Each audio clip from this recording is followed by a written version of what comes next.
Assalamualaikum warahmatullahi wabarakatuh. Perkenalkan, nama saya Cepti Epriani dengan NPM 2126010043 dari Prodi S1 Ilmu Keperawatan kelas 1B. Di sini saya akan menjelaskan tentang teori Florence Nightingale. Teori keperawatan Florence Nightingale lebih memprioritaskan lingkungan sebagai aspek yang paling utama dalam proses penyembuhan pasien. Jika ada seseorang yang sakit, maka lingkungannya harus diperbaiki sedemikian rupa agar mendukung proses penyembuhan pasien. Florence mengajarkan kepada perawat untuk berpikir tentang memberikan kenyamanan lingkungan pada pasien, baik secara fisik maupun psikologis. Di samping itu, Florence percaya bahwa tindakan pencegahan dan promosi kesehatan adalah hal yang tak kalah penting dibanding dengan merawat pasien hingga sembuh. Kelebihan dari teori Florence ini adalah pengkajian menggunakan data angka, sedangkan kekurangan dari teori Florence ini adalah belum adanya memiliki model keperawatan. Teori Florence ini masih bersifat filosofi, yakni hanya sebatas pengalaman Florence saat merawat korban perang. Teori keperawatan Nightingale sangat bermanfaat bagi dunia keperawatan, yang meletakkan dasar teori keperawatan melalui filosofi keperawatan, yakni dengan menggunakan identifikasi peran perawat dalam menemukan kebutuhan dasar manusia pada klien serta pentingnya pengaruh lingkungan di dalam perawatan orang yang sakit, yang dikenal dengan teori lingkungannya. Selain itu, Florence juga membuat standar pelaksanaan asuhan keperawatan yang efisien.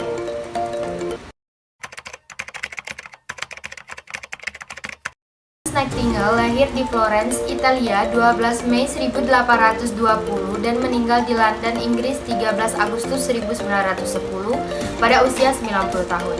Ia adalah pelopor perawat modern, penulis, dan ahli statistik. Ia dikenal dengan nama Bidadari Berlampu atas jasanya yang tanpa pernah takut mengumpulkan korban perang Crimea di semenanjung Crimea, Rusia. Semasa kecilnya, ia tinggal di Leawood, sebuah rumah besar dan mewah milik ayahnya, William Nightingale, yang merupakan seorang tuan tanah kaya raya di Derbyshire, London, Inggris. Ibunya adalah keturunan ningrat dan keluarga Nightingale adalah keluarga terpandang. Florence mempunyai saudara perempuan yang bernama Parthenope.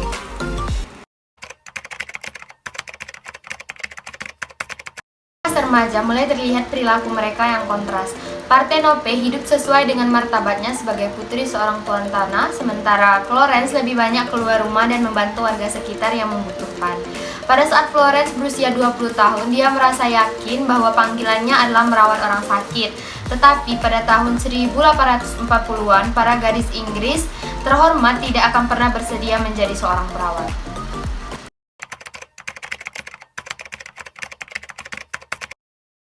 Pada tahun 1846, ia mengunjungi Kaiserswerth, Jerman dan mengenal lebih jauh tentang rumah sakit modern pionir yang dipelopori oleh pendeta Theodor dan istrinya dan dikelola oleh biarawati Lutheran. Di sana, Florence terpesona akan komitmen dan kepedulian yang dipraktekkan oleh para biarawati terhadap pasien. Di usia dewasa, Florence menolak untuk menikah karena merasa terpanggil untuk mengurus hal-hal yang berkaitan dengan kemanusiaan.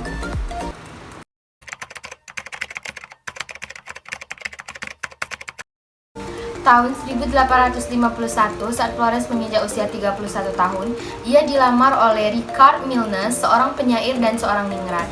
Namun, lamaran tersebut ditolaknya karena pada tahun tersebut, Florence sudah membulatkan tekadnya untuk mengabdikan dirinya di dunia keperawatan. Keinginan Florence menjadi perawat ditentang keras oleh ibu dan kakaknya karena pada saat itu di tempatnya perawat dianggap sebagai pekerjaan hina. Perawat pada masa itu hina karena perawat disamakan dengan wanita tuna susila atau buntut, keluarga tentara yang miskin yang mengikuti kemana tentara pergi. Perawat banyak berhadapan langsung dengan tubuh dalam keadaan terbuka, sehingga dianggap profesi ini bukan profesi wanita baik-baik dan banyak pasien memperlakukan wanita tidak berpendidikan yang berada di rumah sakit dengan tidak senonoh. Perawat di Inggris pada masa itu lebih banyak laki-laki daripada perempuan karena alasan-alasan itu. Ayahnya setuju jika Florence mengabdikan diri untuk kemanusiaan, namun ayahnya tidak setuju jika ia menjadi perawat di rumah sakit.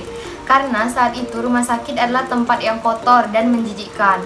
Tetapi Florence bersikeras dan tetap pergi ke Kaiserswerth, Jerman untuk mengabdikan pelatihan bersama biarawati di sana. Selama 4 bulan, ia belajar di Kaiserswerth, Jerman di bawah tekanan dari keluarganya yang takut akan implikasi sosial yang timbul dari seorang gadis yang menjadi perawat, dan latar belakang rumah sakit yang Katolik, sementara keluarga Florence adalah keluarga Kristen Protestan.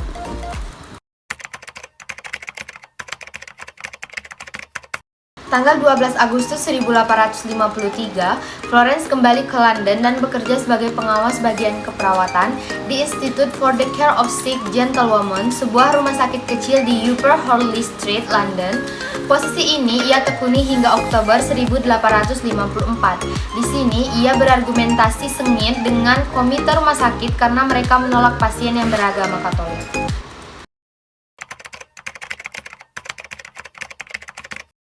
1854 berkobarlah peperangan di semenanjung Crimea. Tentara Inggris bersama tentara Prancis berhadapan dengan tentara Rusia. Banyak prajurit yang gugur dalam pertempuran, namun yang lebih menyedihkan lagi adalah tidak adanya perawatan untuk para prajurit yang sakit dan luka-luka. Florence merasa masanya telah tiba. Ia pun menulis surat kepada Menteri Peperangan saat itu, Sidney Herbert, untuk menjadi sukarelawan. Pada tanggal 21 Oktober 1854, bersama 38 gadis sukarelawan yang dilatih oleh Nightingale dan termasuk bibinya May Smith, berangkat ke Turki. Menumpang sebuah kapal, Florence melakukan perubahan-perubahan yang penting. Ia mengatur tempat-tempat tidur para penderita di dalam rumah sakit dan menyusun tempat para penderita di dalam rumah sakit tersebut. Ia mengusahakan agar penderita yang berada di luar paling tidak bernaung di bawah pohon dan menugaskan pendirian tenda. Penjagaan dilakukan secara teliti, perawatan dilakukan dengan cermat seperti berganti-ganti secara berkala, obat diberikan pada waktunya, lantai rumah sakit dipel setiap hari, dan meja kursi dibersihkan.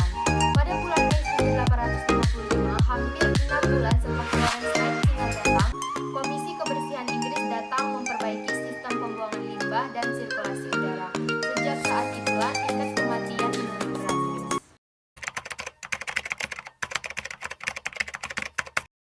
Dahsyat di luar kota telah berlalu, seorang bintara datang dan melapor pada Florence bahwa dari kedua belah pihak korban yang berjatuhan banyak. Berangkatlah Florence bersama bintara. Mereka berenam ke bekas pertempuran, semuanya pria, hanya Florence satu-satunya wanita. Florence dengan berbekal lentera membalik dan memeriksa tubuh-tubuh yang bergelimpangan. Semenjak saat itu, setiap terjadi pertempuran, pada malam harinya Florence berkeliling dengan lampu untuk mencari prajurit-prajurit yang masih hidup, dan mulailah ia terkenal sebagai bidadari berlampu yang menolong di gelap gulita. Florence Nightingale kembali ke Inggris sebagai pahlawan pada tanggal 7 Agustus 1857. Nightingale pindah dari rumah keluarganya di Middle Claydon ke Burling Hotel di Piccadilly. Sekembalinya Florence ke London, ia diundang oleh tokoh-tokoh masyarakat. Mereka mendirikan sebuah badan bernama Dana Nightingale. Florence menggunakan dana itu untuk membangun sebuah sekolah perawat khusus untuk wanita yang pertama. Florence berargumen bahwa dengan adanya sekolah perawat, maka profesi perawat akan menjadi lebih dihargai.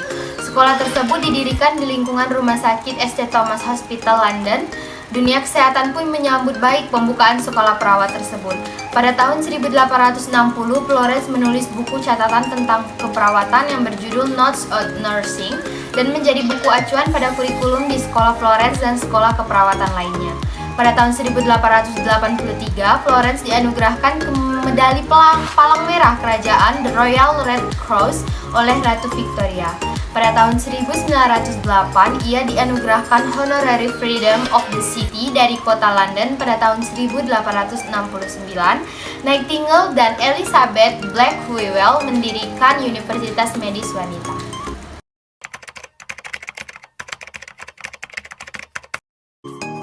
Florence Nightingale meninggal dunia di usia 90 tahun pada tanggal 13 Agustus 1910. Ia dimakamkan di gereja St. Margaret yang terletak di East Hampshire, Inggris. Untuk mengenang jasa Florence Nightingale, maka International Council of Nurses (ICN) menetapkan tanggal lahir Florence Nightingale menjadi Hari Keperawatan Sedunia, yaitu pada tanggal 12 Mei, yang diperingati oleh seluruh perawat di dunia. Itulah penjelasan singkat dari saya tentang teori Florence Nightingale. Sekian, terima kasih. Wassalamualaikum warahmatullahi wabarakatuh.